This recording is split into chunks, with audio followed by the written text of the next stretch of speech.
एक गांव में एक अमीर जमींदार रहता था। वह जितना अमीर था उतना ही कंजूस भी। अपने धन को सुरक्षित रखने का उसने एक अजीब तरीका निकाला था। वह धन से सोना खरीदता और फिर उस सोने को गलाकर उसके गोले बनाकर अपने एक खेत में एक पेड़ के नीचे गड्ढा खोदकर डाल देता था। रोज खेत जाना और गड्ढे को खोदकर सोने के गोलों की गिनती करना उसकी दिनचर्या का हिस्सा था। इस तरह वह सुनिश्चित करता था कि उसका सोना सुरक्षित है।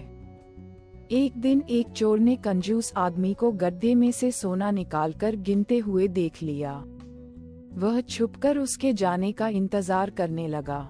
जैसे ही कंजूस आदमी गया, वह गड्ढे के पास पहुंचा और उसमें से सोना निकालकर भाग गया। अगले दिन जब कंजूस आदमी खेत में गड्ढे के पास पहुंचा, तो सारा सोना नदारद पाकर रोने पीटने लगा।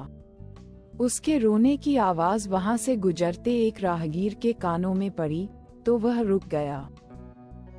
उसने कंजूस आदमी से रोने का कारण पूछा, तो कंजूस आदमी बोला, मैं लुट गया, बर्बाद हो गया, कोई मेरा सारा सोना लेकर भाग गया। अब मैं क्या करूंगा? सोना किसने चुराया? कब चुराया? राहगीर आश्चर्य में पड़ गया। पता नहीं चोर ने कब इस गड्ढे को खोदा और सारा सोना लेकर 9-2-11 हो गया। मैं जब यहाँ पहुँचा तो सारा सोना गायब था। कंजूस आदमी बिलखते हुए बोला, गड्ढे से सोना ले गया? तुम अपना सोना यहाँ इस गड्ढे में क्यों रखते हो? अपने घर पर क्यों नहीं रखते?